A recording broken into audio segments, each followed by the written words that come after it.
हरिओम। स्वागत करते हैं आप सभी का इस गीता ज्ञान चर्चा में। आज अध्याय 5 और श्लोक 26 की चर्चा से प्रारंभ करते हैं।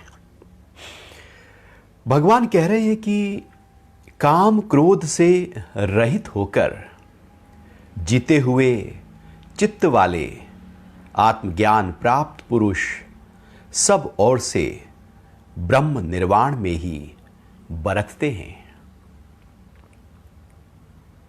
काम क्रोध से रहित होकर, ये काम और क्रोध व्यक्ति के अंदर गहरे में पड़े होते हैं। ये ऊपर ऊपर तो केवल दिखता है,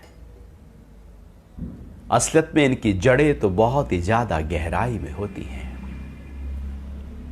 कई बार हमको ऐसा लगता है कि मुझे तो गुस्सा है ही नहीं, मुझे तो काम वासना उठती ही नहीं है, लेकिन वो केवल ऊपर के सतह पर ऐसा लगने लगता है कि व्यक्ति यदि 1 महीना क्रोध ना करे, 2 महीना क्रोध ना करे, तो शायद वो ऐसा समझ ले कि मेरे अंदर क्रोध ही नहीं है, क्रोध खत्म हो गया। हो सकता है वो 6 महीने क्रोध ही ना करे, कोई ऐसी स्थिति आए ही ना। तो क्रोध ना होना इसका मतलब यह नहीं है कि क्रोध रहित अवस्था हमारी हो गई। काम वासना का ना होना इसका मतलब यह नहीं कि काम वासना रहित अवस्था हमारी हो गई। असलियत में हमें देखना होगा कि वो क्रोध मेरी गहराई, मेरे चित्त में पड़ा है क्या। यदि हम देखें कि जैसे घर में इलेक्ट्रिसिटी है तो आप स्विच ऑन करते हैं, ट्यूबलाइट जल जाती है, पंखा चल जाता है। और आप स्विच ऑन न करें और आप घर को 1 महीना, 2 महीना, 5 महीना, 1 साल बंद करके चले जाएं, तो क्या इलेक्ट्रिसिटी वहां नहीं है? इलेक्ट्रिसिटी वहां है, बस आपको स्विच ऑन करना है। स्विच ऑन करते ही लाइट जल गई। तो इलेक्ट्रिसिटी पहले से ही मौजूद है, केवल उसका प्रकटीकरण करने के लिए आपको स्विच ऑन करना पड़ेगा। अब आप सालों साल घर को बंद करके चले जाएं, लेकिन लाइट तो है। ऐसे ही हमारे अंदर भी यदि आप 6 महीने, 1 साल किसी बात पे क्रोध करे ही ना,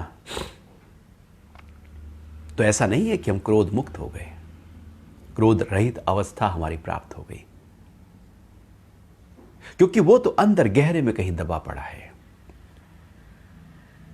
और क्रोध की जब परीक्षा होगी तब पता लगेगा कि क्रोध है या नहीं।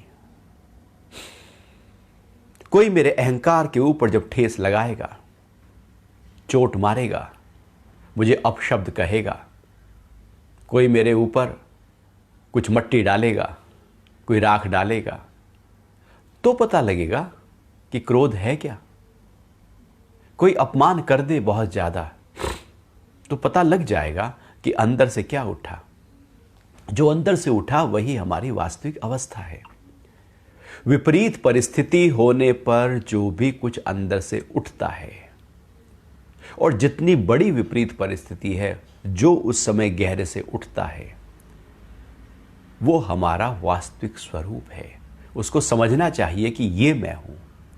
बाकी ऊपर तो मेकअप है, लिपापोती है, ऊपर तो दिखावा है, बनावट है, ऊपर तो हमने बहुत कुछ अपने को अच्छा बनाने के लिए प्रयास किए हैं, शब्दों को सजाया है, संवारा है, बाहर से भी शरीर को सजाया संवारा, लेकिन गहरे में चित्त में पड़ा क्या है।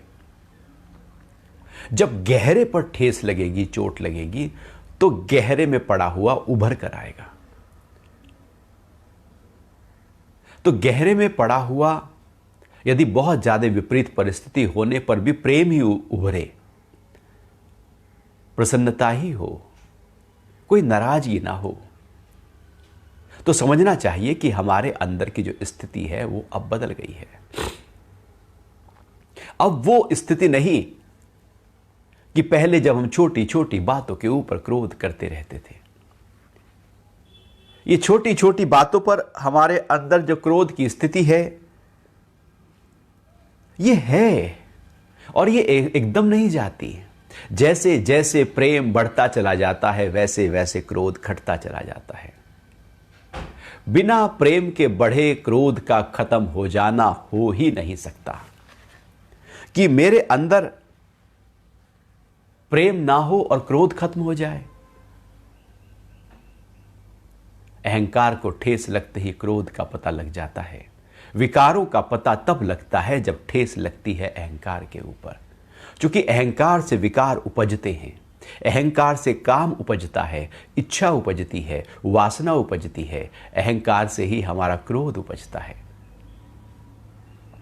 तो यदि हमारे अहंकार में अभी भी वही बिखरापन है तो विकार खड़े हैं। तो भगवान कह रहे हैं कि यदि आपके अंदर ऐसी स्थिति है कि विकार है, काम है, क्रोध है, तो ब्रह्म भाव नहीं है। तो काम क्रोध से रहित अवस्था, अर्थात जितनी प्रैक्टिस हम अपने आप से प्रेम की करते रहते हैं, ज्ञान की करते रहते हैं, जितना हम उस भाव में टिके रहते हैं, धीरे धीरे करते हुए वो क्रोध, वो काम मेरा साफ होता चला जाता है। एकदम नहीं होगा, क्योंकि ये आज का नहीं है, न जाने कितने जन्मों से हमारे साथ ऐसे ही चला आ रहा है। अंदर छुप जाता है, कभी उभर जाता है, कभी ढक जाता है। ऐसी लुका छुपी का खेल चलता रहता है। तो काम और क्रोध से अपने आप को रहित करना है। यह तब होगा जब गुरु का ज्ञान हमारे जीवन में पूरी तरह से अंगीकार हो जाएगा, हम उसको अपना लेंगे। तो काम और क्रोध से रहित अवस्था भगवान कह रहे हैं, वो हमें चेक करना होगा कि जब कोई उल्टा चले तब मैं कैसा हूं। इसलिए कहते हैं कि निंदक नीरे राखिए। कबीर ने कहा है कि जो निंदा करे उनको पास रखो। तो जब वो पास आपके रहेंगे और वो निंदा कर रहे हैं तो आपके अंदर उस समय क्या चल रहा है? कि कोई निंदा करे और मेरा मन यदि हिल रहा है तो फिर तो हम बहुत कमजोर हैं। और निंदा होने पर मैं ना हिलूं, तो यदि रोज निंदा हो और मैं ना हिलूं, इसका मतलब है कि निंदा का असर मेरे ऊपर हो नहीं रहा है। मैंने अपने आप को इतना मजबूत कर लिया है। तो निंदक नीरे राखिए। तो निंदक करने वालों को आपके आसपास जरूर हो, लेकिन हम क्या करते हैं? हम निंदा करने वालों को तो दूर कर देते हैं, उनसे तो दुश्मनी बना लेते हैं।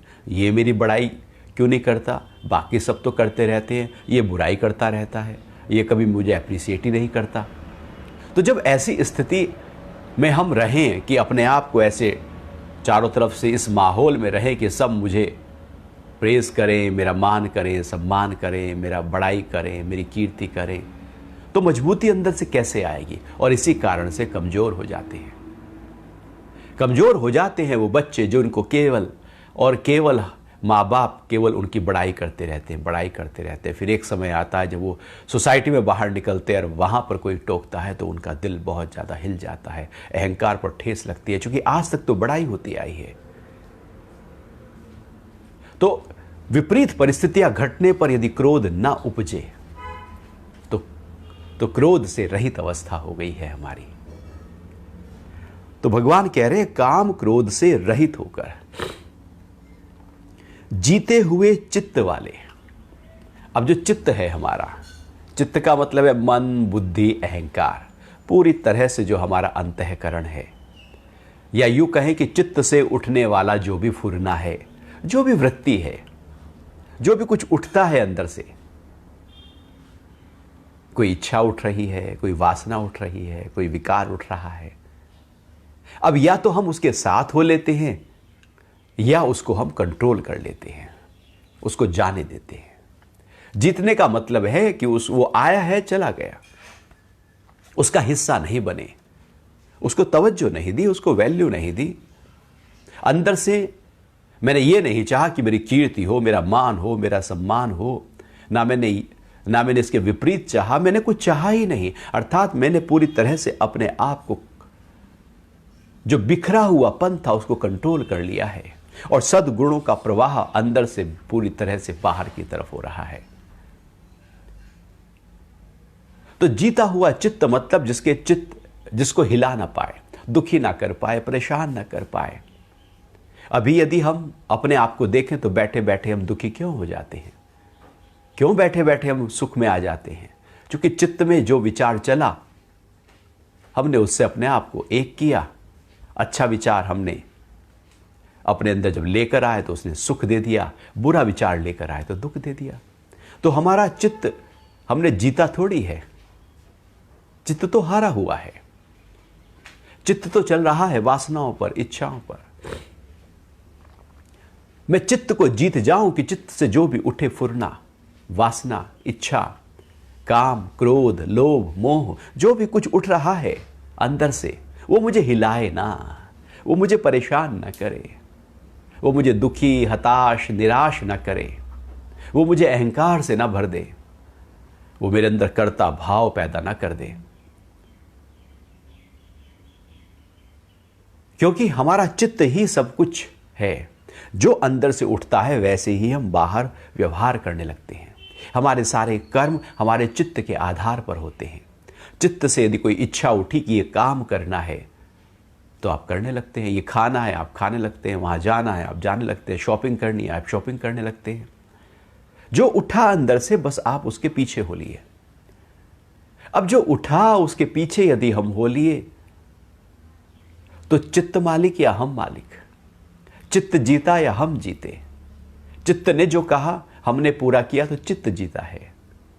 चित्त ने जो कहा और हमने विवेक से देखा तो हम जीते हैं। आवश्यकता है, जरूरी है, मेरे मित्र की तरह यह ख्याल है, मुझे हर स्तर पर ऊंचा उठाएगा। इन सब बातों का निरीक्षण करते हुए उसके बाद जब हम उसमें जाते हैं तो हम जीते हैं। हम हर चित्त के फुरने की तरफ दौड़ते नहीं, बल्कि जो जरूरत है, आवश्यकता है, महत्वपूर्ण है, हम केवल उसको लेते हैं। तो भगवान कह रहे हैं कि जीते हुए चित्त वाले आत्मज्ञान प्राप्त पुरुष सब ओर से ब्रह्म निर्वाण में ही बरतते हैं। आत्मज्ञान से प्राप्त पुरुष। अब देखो, काम क्रोध नष्ट पहले हुआ, उसके बाद चित्त को जीता और आत्मज्ञान, या यूं कहें कि आत्मज्ञान प्राप्त होते ही चित्त हमारे वश में आ जाता है और काम क्रोध नष्ट हो जाते हैं। एक है नीचे से ऊपर की तरफ यात्रा करो, एक है सीधा आत्म भाव में आकर हम नीचे की जो स्थिति है वो सारी अपने आप मैनेज होती चली जाती है। तो यहां पर दो तरीके होते हैं हमेशा साधना के लिए। साधना में दो ही तरीके होते हैं, या तो ऊपर से जाओ या नीचे से जाओ, या तो सांख्य योग पकड़ो या कर्म योग पकड़ो। और भगवान भी सांख्य योग और कर्म योग की ही बात कर रहे हैं। भगवान बात कर रहे हैं कि या तो सीधे अपने आप को जान जाओ, यह सांख्य योग है, और या फिर कर्म करो, उस स्थिति को पाने के लिए कर्म करो। तो या तो सीधे ऊपर से आओ या नीचे से जाओ, इसके अलावा कोई तीसरा उपचार है ही नहीं, तरीका है ही नहीं। तो इसलिए भगवान यहां पर आत्मज्ञान प्राप्त पुरुष सब ओर से ब्रह्म निर्माण में ही बरतते हैं। तो ऐसा व्यक्ति जो है वो ब्रह्म भाव में बना रहता है। यह है 26वां श्लोक। अभी आपका कोई प्रश्न उठ रहा हो तो उस पर बात कर सकते हैं। हरिओम।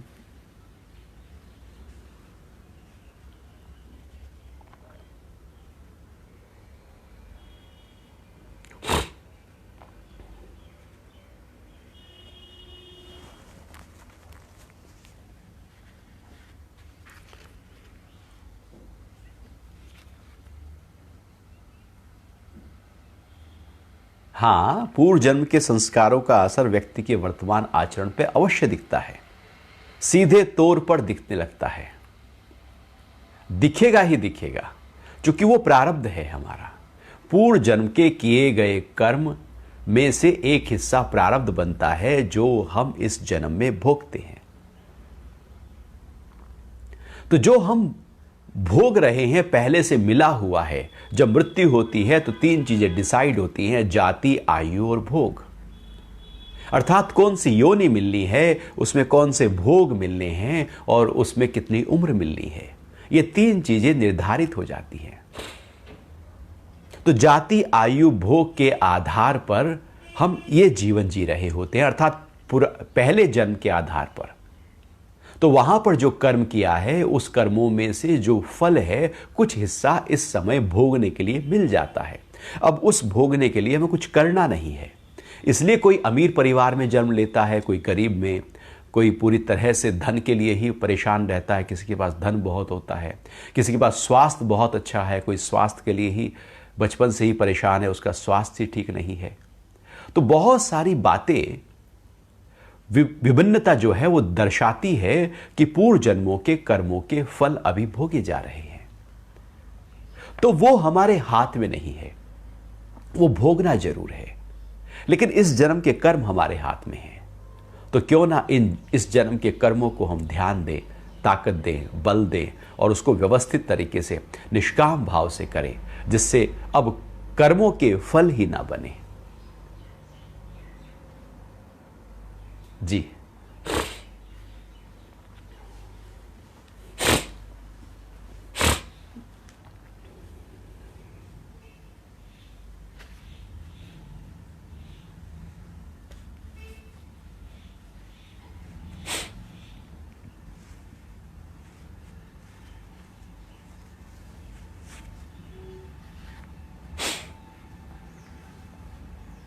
नहीं, एकदम आप कहें कि मैं पहले ही दिन क्रोध कंट्रोल कर लूं तो ऐसा तो नहीं होगा।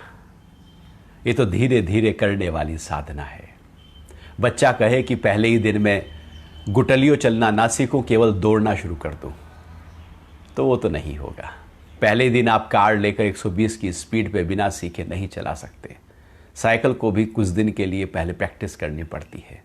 ऐसे ही प्रेम के भाव में जैसे जैसे आप आते चले जाते हैं, वैसे वैसे आप पाएंगे कि क्रोध आपके अंदर से जाता चला गया। क्योंकि ये एक्शन का रिएक्शन है, हम रिस्पॉन्ड नहीं करते, हम रिएक्ट करते हैं। रिस्पॉन्ड एक अलग प्रक्रिया है, वो सोच समझ कर, विचार से, विवेक से आंसर आता है। रिएक्शन हमारे चित्त में पड़े हुए एकदम जो विकार है उसके आधार पर आता है। तो रिस्पॉन्ड जितना आप बढ़ाते जाएंगे वैसे वैसे आपका रिएक्शन धीरे धीरे कम होता चला जाएगा। रिस्पॉन्ड में बुद्धि जगी है, रिएक्शन में मन ही मन है केवल, कि किसी ने कुछ कहा, पलट के हमने कुछ कह दिया, बुद्धि का प्रयोग ही नहीं किया। तो रिएक्शन हमें कहीं पहुंचाएगा नहीं, लेकिन जो रिस्पॉन्ड है वो धीरे धीरे उस रिएक्शन से ऊपर उठा देगा और वो हमें बताएगा कि क्या सही है, क्या गलत है।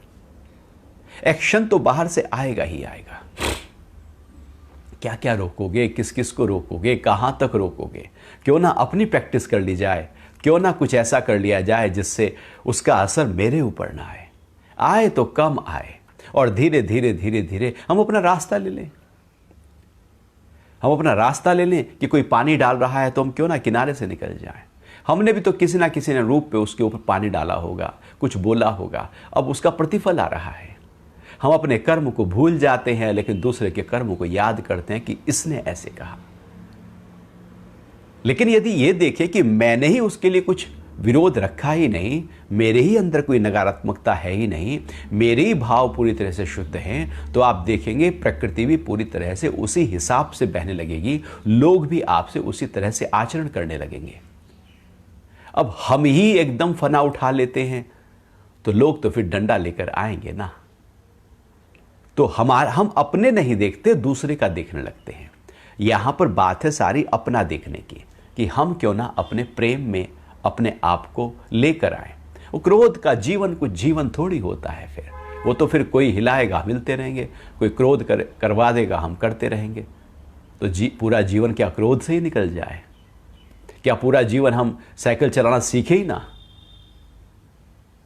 लेकिन धीरे धीरे धीरे धीरे जैसे जैसे आप प्रैक्टिस करते चले जाते हैं, वो क्रोध भी ऐसे साफ होता चला जाए, कम कम होता चला जाता है, क्योंकि विवेक जग जाता है और वो बता देता है कि क्या सही क्या गलत। क्रोध करना नहीं, क्रोध हो ऐसे हो कि अंदर ना हिले, क्रोध हो कि सामने वाले को सिखाने के लिए हो।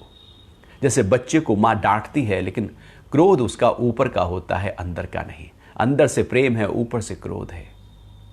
क्रोध हिलने वाला ना हो, दिल और दिमाग को ना हिला दे, आपके ईजी और ईसीजी को ना हिला दे। क्रोध ऐसा हो कि ब्लड प्रेशर पर असर ना आए, क्योंकि वो केवल आर्ट हो। जी,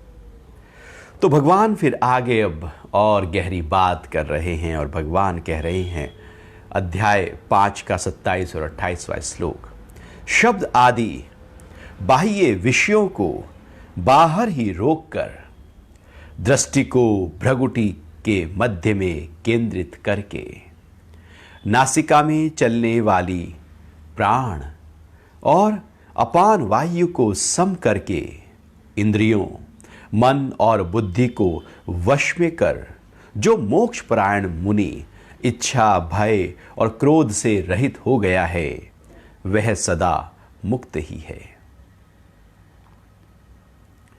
तो इसमें दो बातें बता रहे हैं भगवान। एक बात है कि ध्यान करना कैसे है। तो ध्यान करने से पहले इच्छा, भय और क्रोध, ये तीन चीजें बड़ी महत्वपूर्ण है, जिसको हमें जाननी है, समझनी है। क्योंकि इच्छा में हम बाहर की ओर दौड़ते हैं, भय फ्यूचर का लगा रहता है, जो है वो चला ना जाए, और क्रोध है कि जो मैं चाहता हूं उसमें रुकावट पैदा हो जाती है, तो क्रोध पैदा होता है। तो ये तीन, इच्छा, भय और क्रोध, हर व्यक्ति के अंदर है ही है। तो इच्छा, भय और क्रोध से रहित अवस्था कैसे हो, उसके लिए भगवान कह रहे हैं कि अपने अंतरतम में उतरना चाहिए।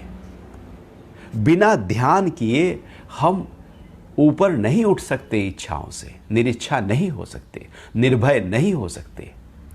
क्रोध से ऊपर उठकर प्रेम के भाव में हम नहीं आ सकते। तो कैसे करें फिर ध्यान? तो भगवान कह रहे हैं, शब्द आदि बाह्य विषयों को बाहर ही रोककर।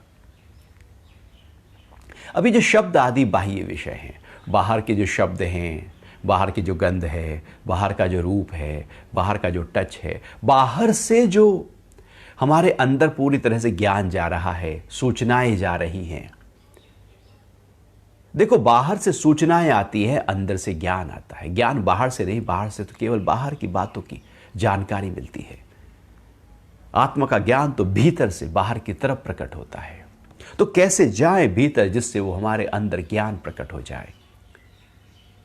तो भीतर के ज्ञान को प्रकट करने के लिए पहले बाहर की सूचनाओं से तो अपने आप को हटाना होगा।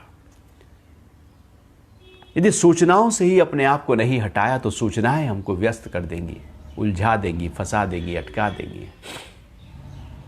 तो सूचनाओं का माध्यम है इंद्रियां। तो ये इंद्रियों को रोकना है सबसे पहला स्टेप। इसलिए जब हम ध्यान में बैठते हैं, तो ध्यान से पहले कुछ प्राणायाम के अभ्यास में भी हम, जैसे भ्रामरी प्राणायाम आप करते हैं, तो उसमें कान बंद कर लेते हैं, आंख बंद कर लेते हैं, नाक बंद कर लेते हैं, मुंह बंद कर लेते हैं, और कोशिश करते हैं कि पूरी तरह से इन पर फिर दबाव डालते हैं कि ये जो द्वार है ये बंद हो जाए। गांधी जी के 3 बंदर भी वही बता रहे हैं कि जो द्वार हैं वो बंद हो जाए। लेकिन ये हमने किए हैं, ये हुए नहीं हैं। और ध्यान में ये करने नहीं पड़ते, ये हो जाते हैं। कि आंखें बंद की हैं, पूरी तरह से अपने आप को लयबद्ध किया है, इकट्ठा किया है, कि बाहर की आवाज यदि है भी तो आपको डिस्टर्ब ना करे, उसको एज इट इज एक्सेप्ट किया है। तो पूरी तरह से स्वीकार भाव के साथ जब हम ध्यान में बैठते हैं, तो इंद्रियों का प्रभाव हमारे ऊपर नहीं होता। अभी तो हमने कान बंद किए, और कान बंद करके बाहर की आवाज नहीं आती। हमने आंख बंद की तो बाहर का रूप नहीं दिखाई देगा। हमने नाक बंद किया जिससे बाहर के कोई गंध हमारे अंदर ना जाए। हमने मुंह बंद किया जिससे कोई स्वाद अंदर ना जाए, और इस तरह से बैठ गए। षणमुखी मुद्रा भी कर ली कि हमने सारे द्वारों को बंद कर लिया। ये किया, और ये कई बार प्रारंभ में करना होता है।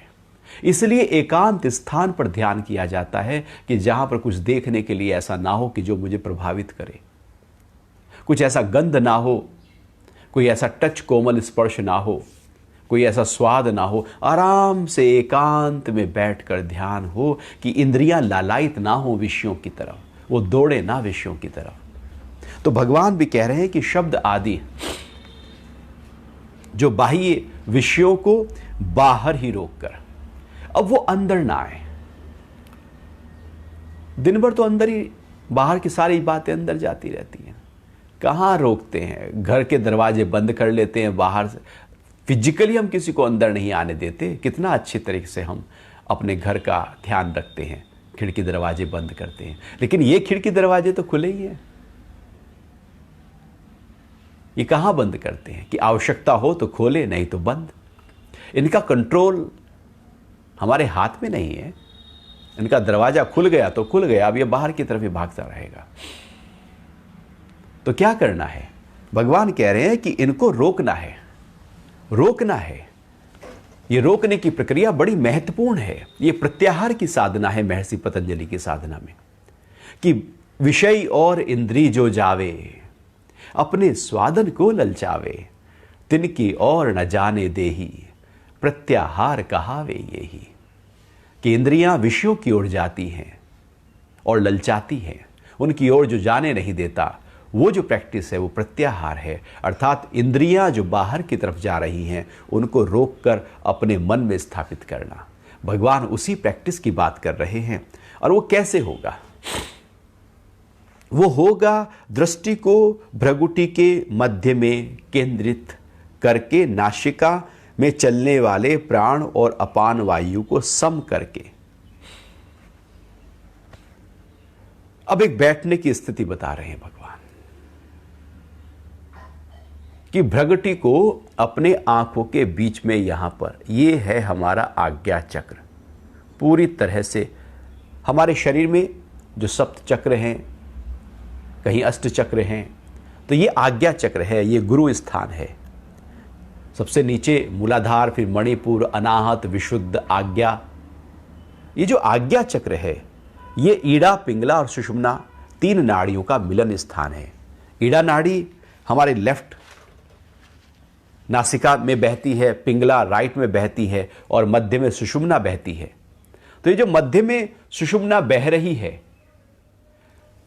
और ये जो स्थान है ये ईड़ा, पिंगला और सुषुम्ना का मिलन स्थान है। यहीं पर आकर तीनों नाड़ियां मिलती हैं।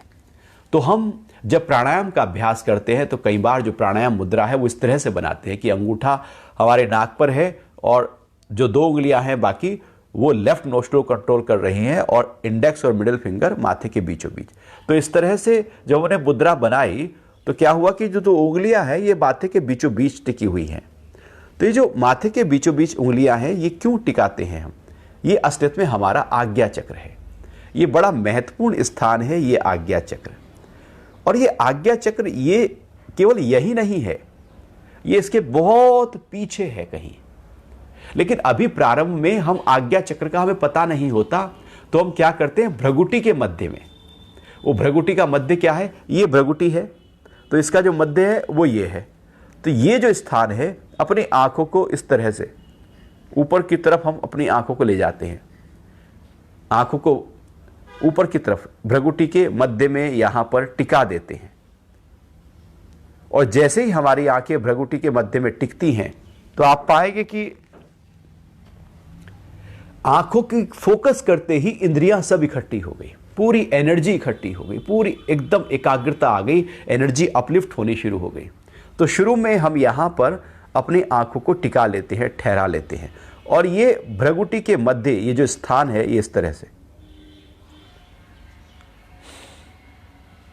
तो यहां पर टिकाना है, पहली बात। दूसरा, भगवान कह रहे हैं कि जो प्राण और अपान वायु को सम करके, अब हमारी नाक से एक सांस बह रही है, आ रही है, जा रही है, प्राण आया और प्राण गया, सांस का आना और सांस का जाना। जो श्वास का आना है वह प्राण है और जो जाना है वो अपान है। निकल जाना अपान है, आ जाना प्राण है। अपान वायु और प्राण वायु, जैसे ही अंदर आई श्वास तो वो हम अंदर से जुड़े, और जैसे ही बाहर गई श्वास तो हम बाहर प्रकृति से जुड़े। ऐसे हम प्रकृति से जुड़ रहे हैं अपने शरीर को पूरी तरह से, तो एक कर रहे हैं हम प्रकृति से अपने आप को जोड़कर।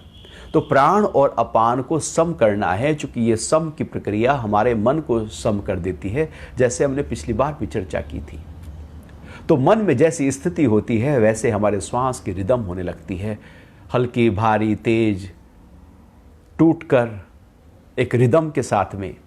तो जैसे जैसे मन ठहरने लगता है, हमारी भ्रगुटी के मध्य में हमारी आंखें स्थापित होने लगती हैं, फोकस हो जाता है हमारा पूरी तरह से मन, तो वैसे ही क्या होता है, हमारा जो श्वास है वो बहुत ही रिदम के साथ बहना शुरू हो जाता है। और फिर कह रहे हैं, इंद्रियों, मन और बुद्धि को वश में करके मोक्ष परायण, इच्छा, भय और क्रोध से रहित हो गया है, वो सदा मुक्त है। तो ऐसी स्थिति में जब हम बैठते हैं और अपने श्वासों को सम करते हैं, ये श्वासों के सम करने की एक प्रैक्टिस है कि बैठ जाओ, अपने ध्यान को अपनी भ्रगुटी के मध्य करके और श्वासों को सम करना शुरू कर दो। आप पाएंगे आपका मन, आपकी इंद्रियां ठहरती चली गई, काम, क्रोध, लोभ, मोह सबसे ऊपर उठने लगे, इच्छा, भय धीरे धीरे शांत होते चले जाएंगे। इसलिए ध्यान के अभ्यास लगातार करते रहने से अंदर की सफाई प्रारंभ हो जाती है और एक मुक्त भाव में हम अपने आप को ले आते हैं। तो ये एक प्रैक्टिस है जिसको हमें रोज करना होगा, क्योंकि बाकी तो सब बातचीत है। यहाँ से भगवान प्रैक्टिस शुरू कर देते हैं और आगे छठे अध्याय में और प्रैक्टिस कैसे और गहरे स्तर पर प्रैक्टिस हमारी हो उसकी बात कर रहे हैं। तो इस तरह से ये 27वां और 28वां श्लोक बड़ा ही महत्वपूर्ण है रोज के अभ्यास के लिए, कि आप सुबह के समय बैठ जाएं, ऐसी जगह बैठें जहां पर आपको कोई डिस्टर्ब ना कर रहा हो, इसलिए सुबह जल्दी उठ जाएं। और सुबह जल्दी उठकर एक कोने में कि कोई घंटी ना बजे, मोबाइल ना बजे, बाहर का कोई दूध, अखबार, कोई इस तरह से आपको डिस्टर्ब ना करे, और बैठ जाएं अपने साथ। और आप पाएंगे धीरे धीरे धीरे धीरे आपका मन ठहरना शुरू हो गया। हो सकता है शुरू में ध्यान न लगे, लेकिन करते रहने से, लगातार एक निश्चित समय, एक निश्चित स्थान होते रहने से और पूरा समर्पण भाव के साथ में जैसे जैसे आप ध्यान में बैठना प्रारंभ करेंगे, वैसे वैसे यह जो अभ्यास है वो पक्का होता चला जाएगा। अंदर की सफाई होना प्रारंभ हो जाएगा। जो भगवान बात कर रहे हैं भय की, इच्छा की और क्रोध की, वो धीरे धीरे केवल इस प्रैक्टिस के माध्यम से शांत हो जाएगी। वैसे हम चाहें कि मेरा गुस्सा शांत हो जाए, नहीं होगा, हो ही नहीं सकता। हमने कुछ तैयारी नहीं की तो वो कैसे होगा। ये एक प्रैक्टिस है जो रोज करनी है, क्योंकि न जाने कब से हम क्रोध करते आए हैं, कब से हम डरे हुए हैं, कब से हम लोभ में हैं।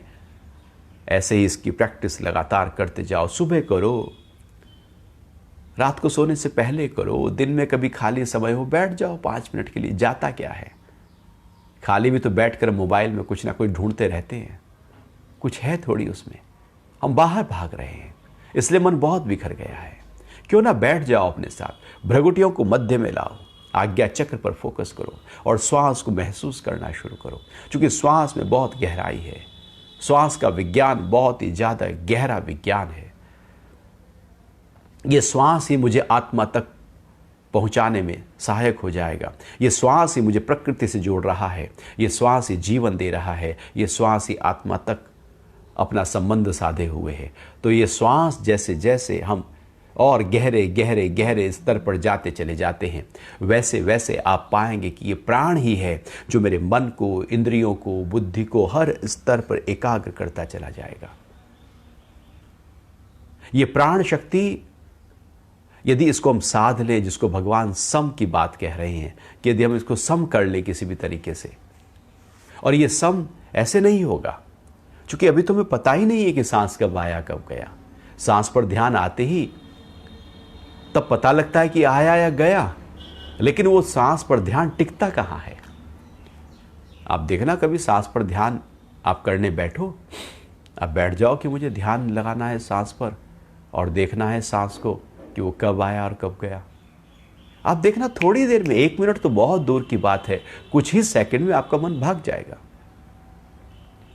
हम अनुभव ही नहीं कर पाएंगे कि मेरा श्वास पर जो ध्यान था वो कैसे निकला, कैसे स्लिप हो गया, कैसे फिसल गया, लेकिन वो फिसल जाएगा। तो बार बार फिर से वो जो श्वास आ रहा है जा रहा है, मन को जितना श्वास पर टिकाएंगे श्वास उतना सम होता चला जाएगा। अन्यथा ये विषम बहता हुआ श्वास ही बंधन है, रोग है, मन की नकारात्मकता है। सारे विकार जितने भी होते हैं उन सब में हमारा श्वास विषम बहने लगता है। विकार मतलब बहता हुआ विषम सांस, निर्विकार मतलब बहता हुआ सम श्वास। श्वास जब जितना सम होता जाएगा और वो तब होगा जब हम ध्यान में उतरेंगे। बिना ध्यान के श्वास का सम होना संभव है ही नहीं। जैसे जैसे अंतर्मुखी यात्रा प्रारंभ होगी, जैसे जैसे अपने अंदर से जुड़ते चले जाएंगे, जितने गहरे उतरते चले जाएंगे उतना श्वास हमारा सम होता चला जाएगा। कैसे पता लगे कि व्यक्ति कितना गहरे उतरा है? केवल उसका श्वास बता सकता है कि वो कितना गहरे है। यह परीक्षा है। गुरु श्वास को देखकर ही परीक्षा कर लेते थे कि शिष्य के अंदर की स्थिति कैसी चल रही है। श्वास का एक रिदम के साथ गहराई से सम होकर बहना,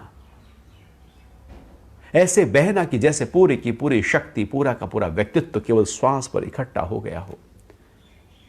और साधक हमेशा श्वास पर ही ध्यान रखते हैं। वो उठ रहे हैं, बैठ रहे हैं, खा रहे हैं, वॉक कर रहे हैं, कुछ भी कर रहे हैं, लेकिन ध्यान श्वास पर टिका हुआ है।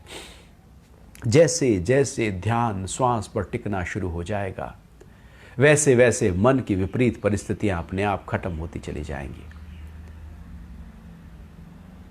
कितना भी तनाव हो, आप अपने ध्यान को श्वास पर ले आए, बैठ जाएं थोड़ी देर के लिए ध्यान में। क्रोध हो रहा हो, आप बैठ जाएं ध्यान में। कोई भी विकार उठा हो, मन अस्त व्यस्त विचलित क्यों ना हो गया हो, निर्णय न ले पा रहा हो, बिखर गया हो मन, केवल आप अपने श्वास पर फोकस करना शुरू कर दीजिए। केवल देखना शुरू कर दीजिए। आप पाएंगे कि जैसे जैसे आप अपने श्वास के साथ जुड़ते जा रहे हैं, वैसे वैसे आपका मन जो बिखर रहा था वो सधना शुरू हो गया। बहुत ही सिंपल प्रैक्टिस की बात भगवान यहां पर कर रहे हैं। इससे सरल और कुछ हो ही नहीं सकता कि श्वास कब आया प्राण और कब गया। ये प्राण और अपान जो विज्ञान भैरव तंत्र में ध्यान की 112 विधियों का वर्णन है, वहां पर पहली विधि यही है कि श्वास के आने और जाने को अनुभव करना प्रारंभ करो। तो प्राण और अपान को, कि श्वास जब अंदर गया तो अनुभव करने लगो कि कहां तक वो अंदर गया। जब श्वास बाहर निकला तो अनुभव करो श्वास कहां तक बाहर निकला। लगातार ये आने और जाने की प्रक्रिया 24 घंटे में 21,600 बार हो रही है। हमें भी लगातार जितना हो सके इसको महसूस करते जाना है। हमारा श्वास सम होता जाएगा और ये इतनी अनूठी प्रैक्टिस है। मन ठहर जाएगा, इंद्रियां ठहर जाएंगी, बुद्धि में निश्चय भाव प्रकट हो जाएगा। और जिस तनाव, क्रोध, चिड़चिड़ेपन, उद्विग्नता की बात हम करते हैं, डिप्रेशन की बात करते हैं, मेंटल हेल्थ की बात हम करते हैं, केवल एक ही तरीका है अपने मन को साध लेने का। मेंटल हेल्थ को और बेहतर कर लेने में केवल प्राण को पकड़ लीजिए। मन कितना भी बिखर गया हो वो ठहरना प्रारंभ हो जाएगा। तो एक अनूठी साधना जिसका अभ्यास हम रोज करेंगे, उसकी बात भगवान यहां पर कर रहे हैं। अभी आपका कोई प्रश्न हो तो उस पर बात कर सकते हैं।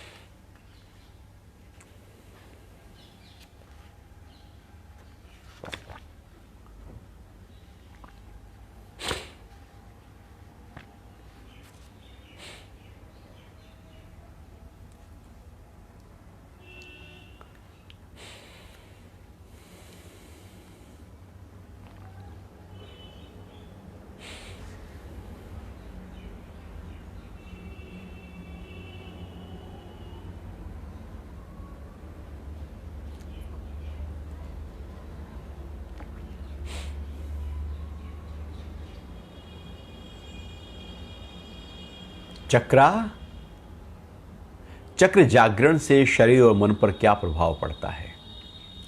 चक्र जागने की जो विधि है, तरीका है, वो ऐसा बच्चों का खेल है नहीं। ऐसा नहीं कि आप जाएं और जाकर अपने चक्रों को जगाकर आ जाएं। ये कोई शॉपिंग करना नहीं है कि आप सामान खरीद कर आ जाएं। ये एक साधना है, एक अनूठी, गहरी और रहस्य से भरी हुई साधना। वो जो चक्र हैं वो असीम शक्तियों के भंडार हैं। वो चक्र जागे उससे पहले हमें अपनी शुद्धता करनी होगी, अपनी सफाई करनी होगी। सफाई करनी होगी आहार की, अपने विचारों की, अपने भावों की। हर स्तर पर यदि सफाई हुई नहीं है और चक्र जाग गए और शक्ति जाग गई तो पूरी तरह से शरीर को बिखेर देगी। ऐसा नहीं कि पहले चक्र जगाने हैं, सफाई बाद में करनी है। यदि मूर्ति की प्राण प्रतिष्ठा करनी हो तो पहले उस मंदिर को तैयार करना पड़ता है, उसकी साफ सफाई धुलाई करनी पड़ती है, पूरी तरह से उसको सजाना पड़ता है। उसके बाद आप पूजा के माध्यम से उस प्राण प्रतिष्ठा को करते हैं। जब हम बाहर एक मूर्ति को प्रतिष्ठित करते हैं, देवी की मूर्ति बाहर प्रतिष्ठित करनी हो तो एक पूरे विधान है। ऐसे ही चक्र भी एक शक्ति है। वो देवी की मूर्ति अपने अंतर प्रतिष्ठित करनी है और उसका अनुभव करना है।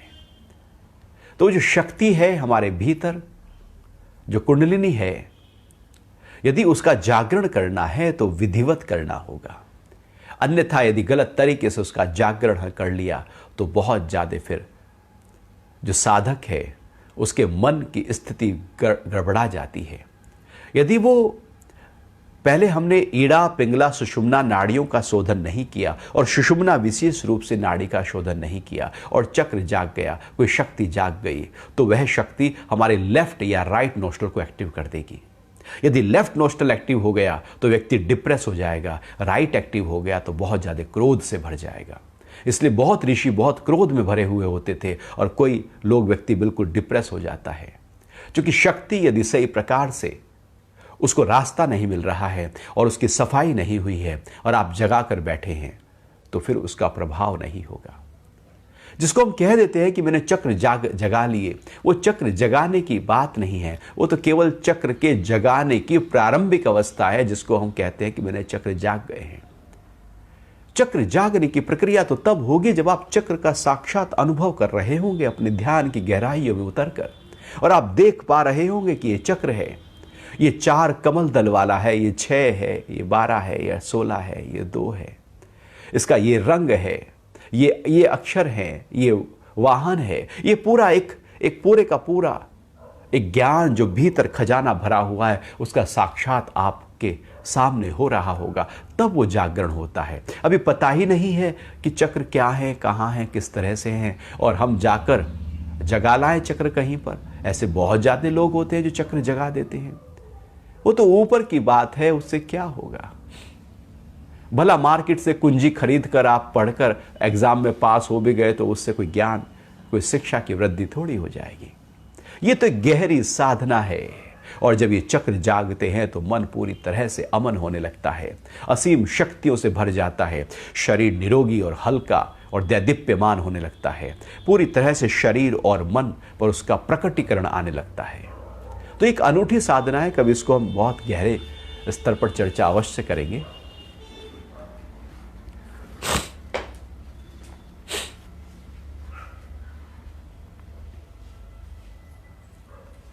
कार्यों में समय निकालना कठिन नहीं है, हम व्यस्त कम अस्त व्यस्त जाते हैं। हम वास्तविकता में व्यस्त नहीं हैं। ऐसा व्यस्तता जो मुझे स्वास्थ्य की तरफ, मस्ती की तरफ ले जाए, वो व्यस्त है। आप काम कितना करते हैं? क्या आप 5 मिनट नहीं निकाल सकते? आप सीरीज कोई, आप किसी टीवी पर जाकर कोई सीरीज देखना शुरू करें तो एक के बाद दूसरा एपिसोड देखना शुरू कर देते हैं। आप एक पिक्चर फिर दूसरी पिक्चर देखना शुरू कर देते हैं। टीवी के लिए हमारे पास समय है, हम उसके लिए नहीं पूछते गुरुजी टीवी देखने के लिए कैसे समय निकालूं। हम ये नहीं कहते व्हाट्सएप पे जाने के लिए कैसे समय निकालूं, फेसबुक पे जाने के लिए कैसे समय निकालूं, इंस्टा पे जाने के लिए कैसे समय निकालूं, हम निंदा करने में कैसे समय निकालूं, चुगली करने में कैसे समय निकालूं, खाली काम क्रोध के लिए कैसे समय निकालूं। हम साधना के लिए समय निकालने की बात करते हैं, चूंकि मन वहां पर करना ही नहीं चाहता। यदि मन करना चाहे तो समय ना निकले। आप बहुत व्यस्त हैं और शाम को आपको पार्टी में जाना है तो समय निकालते हैं? नहीं निकालते। बहुत व्यस्त हैं, कोई मेडिकल इमरजेंसी है तो समय निकालते हैं या नहीं निकालते। आप कितना भी व्यस्त हो, आपको बाथरूम जाना हो तो समय निकालते हैं या नहीं निकालते। समय तो हमारे हाथ में है, समय हम निकाल सकते हैं, लेकिन आलसी मन कहता है कि समय नहीं है। कहां समय है? सुबह से लेकर रात तक सांस लेने का समय नहीं है, हम ये कहते हैं, लेकिन असलियत में समय है। मन जब करना न चाहे तो वो आलस्य में आ जाता है। आप बैठे हैं, अभी आप सुन रहे हैं हमको, आंख बंद करके ध्यान की अवस्था में उतर जाएं, सुनते रहें वाणी को और उतर जाएं गहरे ध्यान में। आप ये 1 घंटा बहुत ही बेहतर समय हो जाएगा, जहां पर ज्ञान योग भी हो रहा है, ध्यान योग भी हो रहा है, और आप उसी भाव में ठहर जाएं। फिर अलग से कुछ करने की आवश्यकता नहीं। ये 1 घंटा ही काफ़ी हो जाएगा साधना के लिए। आप पाएंगे ये 1 घंटा बाकी के 23 घंटे के ऊपर हावी हो जाएगा। लेकिन एकाग्रता के साथ इस 1 घंटे को समर्पण के साथ करना। अन्यथा क्या होगा कि हम घर में सारे काम कर रहे हैं, इधर उधर भी हमने कुछ और भी कर रहे हैं और ये भी सुन रहे हैं, साइड में ना हो। जब ये मुख्य हो जाए और आप पूरी तरह से अपने भाव में टिक जाएं कि मैं अपने अंतरतम को अनुभव करूंगा, ध्यान के साथ बैठकर, प्रेम के साथ बैठकर जब आप ये सुने, तो अलग से समय निकालने की जरूरत है। समय तो है आपके पास, तभी तो आप हमारे साथ में सामने रूबरू हो रहे हैं। समय है, बस मन को उसी भाव में रुचि पैदा कर दीजिए। जहां मन की रुचि पैदा होती है, मन वहां चलने लगता है।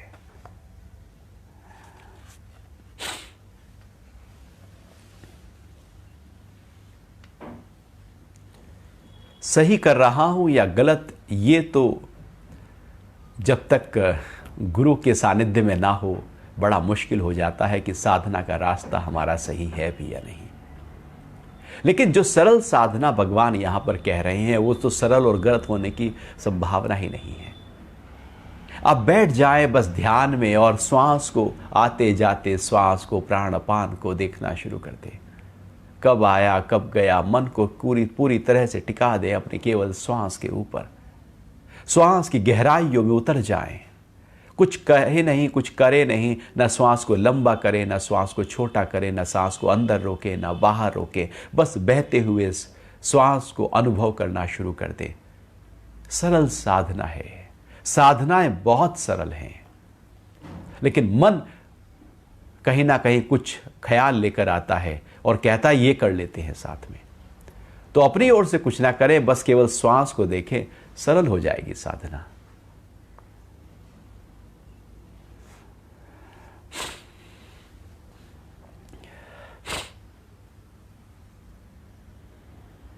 बड़ी से बड़ी गलती के लिए किसी को माफ कैसे करें? यदि नहीं करेंगे हम किसी को माफ, तो आपका मन तो हिलता रहेगा, आपका मन तो हलचल में रहेगा ही रहेगा। हम तो परेशान है ही हैं और हम सोचते रहेंगे कि उसने ऐसा किया था, पता नहीं क्यों किया था, और बैठे हुए परेशान हो रहे हैं। आप उसको माफ इसलिए करो कि आपको आराम में आना है, उसके लिए नहीं, अपने लिए माफ करना होगा। क्षमा उसके लिए नहीं होती, क्षमा तो केवल अपने मन की शांति के लिए होती है। आप आ जाओ क्षमा के भाव में, कर दो माफ अपने अंदर की गहराइयों में। क्योंकि यदि माफ नहीं किया तो गलती उसने की थी, उसका फल तो आप भोग रहे हैं, आप परेशान हो रहे हैं। आप कह रहे हैं कि और 10 साल पहले की थी गलती, और आप 10 साल से लगातार ढोए चले आ रहे हैं उसको। तो क्यों ना उसी समय उसको माफ करके, क्षमा करके अपने दिल को शांत कर दो। जो होना है, जैसे होना है, जिस तरह से होना है, जब होना है, जिसके द्वारा होना है, वो हो जाएगा। वो व्यक्ति माध्यम बना है,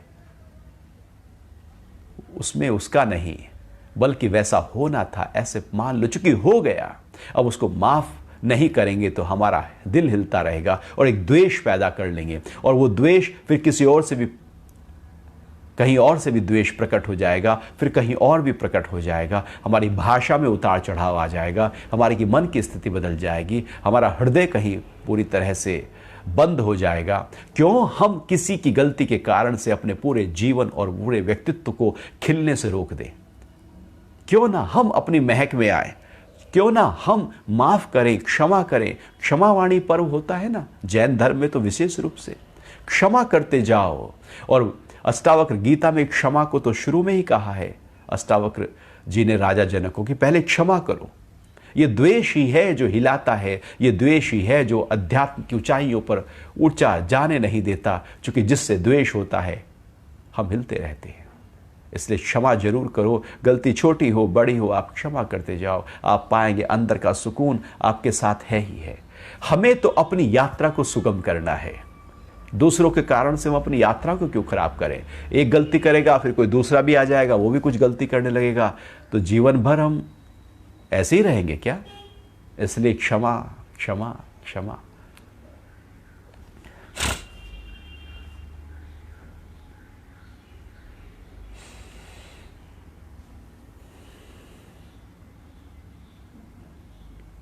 कोई सिखाता भी नहीं ना क्षमा करो। सबने तो अहंकार सिखाया, सबने तो कहा बदला लो, सबने तो कहा कंपटीशन है, जीतना है। यहां सिखाया ही जीतना जाता है, यहां सिखाया ही दबाना जाता है, यहां सिखाया ही शब्दों की चतुराई जाता है कि कोई ऐसे बोले तो ऐसे बोलो। यहां प्रेम, नम्रता, करुणा, क्षमा सिखाया कहाँ जाता है? और फिर वही सब चीजें हमारे ऊपर आकर विनम्रता कौन सिखाता है? वही चीजें आकर सबके हित में रत रहना कहाँ सिखाया जा रहा है? हम तो केवल अहंकार से पोषित होते हैं, और जो हमारे अहंकार को जरा सी ठेस पहुंचा दे हम बिबक जाते हैं, हम बिखर जाते हैं। तो क्यों ना हम क्षमा के भाव में आकर अपने आप को शांत करें। आप रात को सोने से पहले यदि किसी ने आपके साथ कुछ बुरा किया हो, आप उसके बारे में सोचना शुरू करें, देखो आपकी रात की नींद उड़ जाएगी। आप खाना खाने बैठे हैं, स्वादिष्ट भोजन है और आप ले आए उसका ख्याल, आपके खाने में रस चला जाएगा। आप घूमने जाओ कहीं विदेश यात्रा भी और ले आओ उसका ख्याल, तो आपकी सारी यात्रा खराब हो जाएगी। आपका मन डिस्टर्ब हो गया है। हम किसी के कारण से अपने मन को क्यों डिस्टर्ब करें? उसकी करनी वो भोगेगा, हम अपनी करनी में रहें, हम अपने सुकून और शांति में रहें। एक श्लोक और, तो ये श्लोक 5वें अध्याय का अंतिम श्लोक है, 29। भगवान कह रहे हैं कि जो मुझको सब यज्ञ और तपों का भोक्ता, सभी लोकों के ईश्वर का भी ईश्वर और सभी भूतों का सुहृदय जानता है, वह शांति को प्राप्त होता है। जो मुझे सब यज्ञों और तपों का भोगता, अर्थात ये जो पूरा ब्रह्मांड है, ये पूरा ब्रह्मांड परमात्मा इसमें पूरी तरह से फैला हुआ है। अब यहां पर जो भी कुछ हो रहा है, आप यज्ञ करें या तप करें, वो सब इसी ब्रह्मांड में ही तो हो रहा है। इससे अलग आप क्या कर सकते हैं? ब्रह्मांड से अलग जाकर कुछ नहीं कर सकते। आपके सारे कर्म यही तो हो रहे हैं, इससे अलग आप कुछ नहीं कर सकते। जैसे मछली है, वो जो भी कुछ करेगी वो पानी में ही करेगी, क्योंकि वो पानी में ही है। वो जो भी उसका हिलना डुलना, दौड़ना, खाना पीना, जो भी कुछ हो रहा है, यदि वो तपस्या भी करेगी, यदि मछली कोई तपस्या करने लगे तो पानी में करेगी, कोई यज्ञ करने लगे तो पानी में ही करेगी, क्योंकि पानी में ही जी रही है। वो है ही पानी में। पक्षी है ही ईश्वर हूं मैं। सब यज्ञों और सारे कर्मों का, सारे जितने भी तप हैं उनका भोक्ता हूं। सब कुछ मेरे में ही हो रहा है। अर्थात जो व्यक्ति मुझे सब जगह अनुभव करता है और ये देखता है कि सब कुछ परमात्मा में ही हो रहा है, परमात्मा से बाहर यहां पर कुछ भी नहीं है। और पृथ्वी, जल, अग्नि, वायु, आकाश, जो पांचों भूत हैं, वो भी उसी परमपिता परमात्मा में ही हैं। ऐसा नहीं कि परमात्मा केवल कहीं मूर्ति में है, कहीं केवल हमारे ही भीतर है। परमात्मा का कोई साकार रूप नहीं है। प्रकृति उससे पैदा हुई है, ब्रह्मांड उसने रचा है, तो उससे भी बड़ा है। सारे में वो है ही है, ऐसे ही है जैसे दूध में मक्खन हर कण में है। अलग से कोई मक्खन थोड़ी दिखेगा, लेकिन वो उसमें है। परमात्मा भी पूरे ब्रह्मांड में रचा है, बसा है, ओमनीप्रेजेंट। तो जो हम साधक इस तरह से परमात्मा को देखता है और ये पाता है कि सारे जो भी भूत हैं, 5 महाभूत भी परमात्मा में हैं, सारे यज्ञ परमात्मा में हैं, सारे भोग परमात्मा में हैं, सब कुछ परमात्मा में ही है। और ये जो परमात्मा है वो ईश्वर का भी ईश्वर है। अर्थात जिस देवता को ईश्वर मानते हैं, यदि हम भगवान राम को ईश्वर मानते हैं तो भगवान राम का ईश्वर कौन है? कृष्ण को ईश्वर मानते हैं तो कृष्ण का ईश्वर कौन है? जो ईश्वर का भी ईश्वर है। अर्थात ईश्वर यहां पर जो साकार रूप में जिसको हम ईश्वर कह रहे हैं, तो उस का भी जो ईश्वर निराकार रूप में पूरे ब्रह्मांड में व्याप्त है। एक राम है जो शरीर से हैं, दशरथ के पुत्र हैं, अयोध्या के राजा हैं। एक राम दशरथ का बेटा, एक राम घट घट में लेटा, एक राम का सकल पसारा, एक राम जो सबसे न्यारा। एक राम है जो साकार रूप में प्रकट हैं और एक हैं जो निराकार रूप में पूरे ब्रह्मांड में व्याप्त हैं। तो जब वो साकार रूप में प्रकट हैं तो उस ईश्वर का भी जो ईश्वर है, अर्थात जो निराकार है, उस राम के भी जो राम हैं, उस कृष्ण के भी जो कृष्ण हैं, जो ईश्वर के भी जो ईश्वर हैं और जो पूरे ब्रह्मांड में विद्यमान है, भगवान कह रहे हैं कि जो उसको जानता है, जो पूरी गहराई से उस परम पिता परमात्मा को जानता है, वो शांति को प्राप्त होता है। जीवन में शांति चाहिए तो परमात्मा के अलावा कोई और तरीका नहीं कि जान लो परमात्मा ही है सब जगह। हर कर्म में परमात्मा ही है, मेरे भीतर परमात्मा, मेरे बाहर परमात्मा। यदि मछली पानी को ढूंढने निकल जाए समुद्र में तो बड़ी मुसीबत हो जाएगी। वो ढूंढती रहे, पानी मिलेगा उसको। पानी में ही है और पानी को ढूंढ रही है। इसलिए तो कबीर कहते हैं कि पानी में मीन प्यासी, मोहे सुन सुन हावे हंसी रे। कि मुझे सुन सुन के बड़ी हंसी आती है कि पानी में जो मछली है वो प्यास से मर गई। और मछलियां प्यास से मर जाती हैं, क्योंकि पानी वो तब पीती हैं जब उल्टी होती हैं, सीधी पानी नहीं पी पाती। पानी में ही रहकर बिना पानी के मर जाती हैं, वो प्यास है। ऐसे ही परमात्मा चारों तरफ है और हम उसको अनुभव ही नहीं कर पा रहे हैं, और परमात्मा के अलगाव के कारण से कि वो मुझे मिला ही नहीं है, यही एक अंदर अशांति पैदा कर देती है।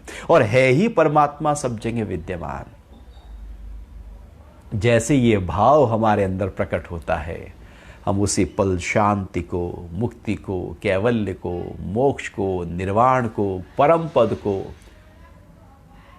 प्राप्त हो जाते हैं। अब मैं कुछ अलग से नहीं रहा, मेरे भीतर भी वही, मेरे बाहर भी वही। परम पिता परमात्मा ही है जो सारे भूतों में समाया है, सारे कृत्यों में वही है। ईश्वरों का भी ईश्वर है। अर्थात ये जो श्लोक है ये पूरी तरह से सार के रूप में है कि जैसे ही हमारे अंदर ये भाव प्रकट हो जाता है, हम ब्रह्म निर्वाण को प्राप्त हो जाते हैं, ब्रह्म ही हो जाते हैं। अब अलग से नहीं, ब्रह्म ही मैं हो गया। इस तरह से आज ये 5वां अध्याय पूर्ण होता है। और अब हम जो 6ठा अध्याय है परसों उसकी चर्चा करेंगे, जो बड़े महत्वपूर्ण अध्याय है, आत्म संयम योग। कैसे करना है अपने आप पर संयम, कंट्रोल कैसे करना है, क्या उसके तरीके हो सकते हैं, तो वो हम प्रारंभ करेंगे। और मैं चाहूँगा कि जो भी हम गीता ज्ञान चर्चा के माध्यम से अपने जीवन में इन चीज़ों को लेकर आए तो वो हमारे लिए बड़ा सार्थक होगा। गीता केवल शब्द नहीं है, ये तो एक जीवन जी जाने की शैली है। इसमें रहना है, इसको अनुभव करना है, इससे अनुभव करके उसी के अनुरूप व्यवहार करना है। तो आप पाएंगे वो भगवान श्री कृष्ण हमारे ही अंतरतम में हैं। वो है ही हैं, जैसे उनकी वाणी पर हम चल रहे हैं वो हमारे लिए प्रकट हैं, और यदि हम उनकी वाणी पे नहीं हैं तो हमारे लिए प्रकट नहीं हैं। हरि ओम।